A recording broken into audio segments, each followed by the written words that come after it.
In this video, we're going to follow the instructions to identify the acid, the base, and go through by drawing the energy profile.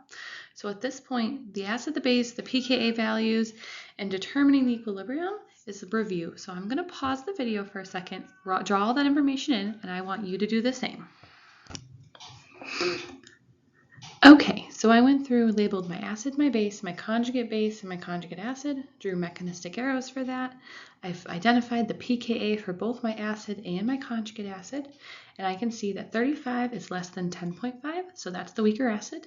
And when I look at my conjugate base compared to my base, S minus is going to be a weaker base than H minus, the hydride. And remember that NaH is just another way to write H minus hydride. So this is definitely going to be product favored. I've drawn purple equilibrium arrows showing the equilibrium lying to the right, product favored. Now let's draw the energy diagram. Draw my coordinates. The x-axis will be labeled as E for energy.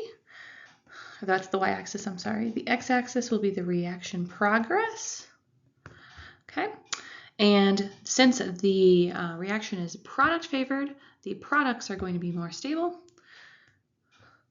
So I'm going to place my reactants and my products and draw a curve between them like this. And now we label our pieces. Reactants, products. Let's identify the activation energy for the forward direction. Is the distance from the reactants up to the very top. The top of the hump up here is called the transition state. And I guess I'll label that in blue. Transition state TS, that's the very top of the hump there. And then when we're looking at whether or not this is endothermic or exothermic, we look at the distance between the reactants and the products, and we can see that since that distance is negative, we have a negative delta H, that would be exothermic. Okay.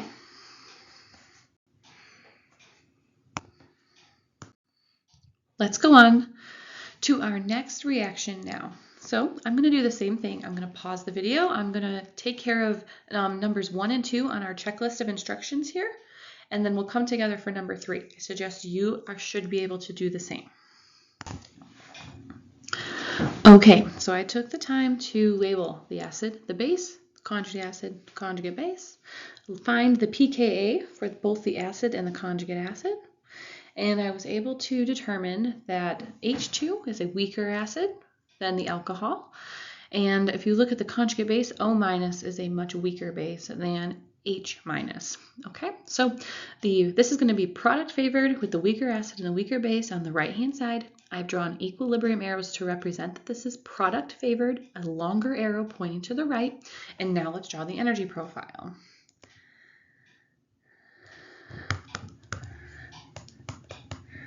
We will label our X and Y axis as energy and reaction progress.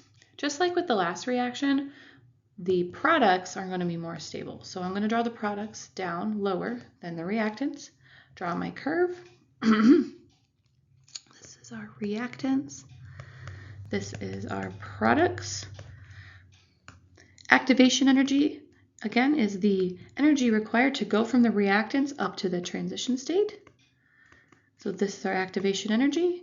This is our transition state at the top of the hill there. And then the distance between the reactants and the products will tell us whether or not this is endothermic or exothermic.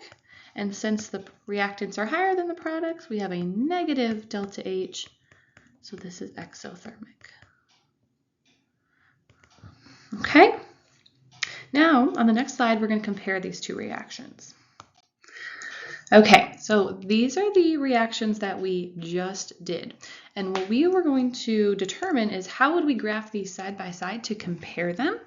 Okay, and so we know that when we look at this reaction, H2 is a product in both, and in both instances, that is a pKa of 35, okay?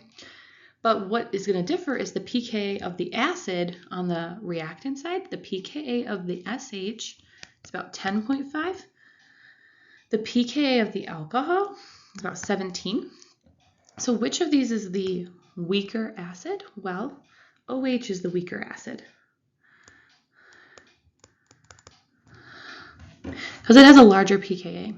So if we were to graph these side by side to each other, we know that these are both product favored because we already saw that, but let's just draw one to start. I'm going to start by drawing the red one in red.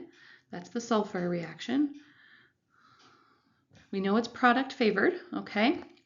So the product should sit lower. Now in blue, I'm going to map on the blue. Well, if the starting material has a weaker acid, then that acid should sit lower in energy. So I'm going to start my reactants for the alcohol compound in blue lower than I did for the SH, the sulfur compound, okay? And then we'll draw our activation energy. It doesn't really matter how high you go with it. You can make it about the same. It doesn't really matter. We're not going to worry about the height of that activation energy for right now. And now I need to determine where to end my product.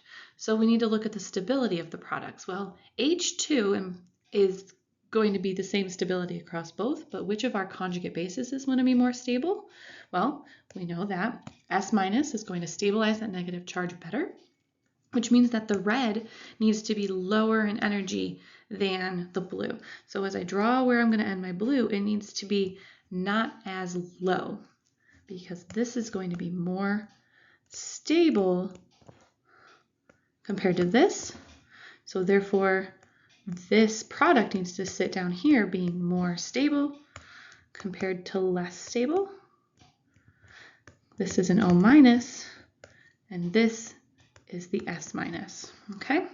And so when we look at our reactants, SH is more reactive and the OH would be less reactive. So that's how we would rank side by side, where we would draw the starting materials and the products for two reactions that were very similar with just key differences side by side on one set of axes.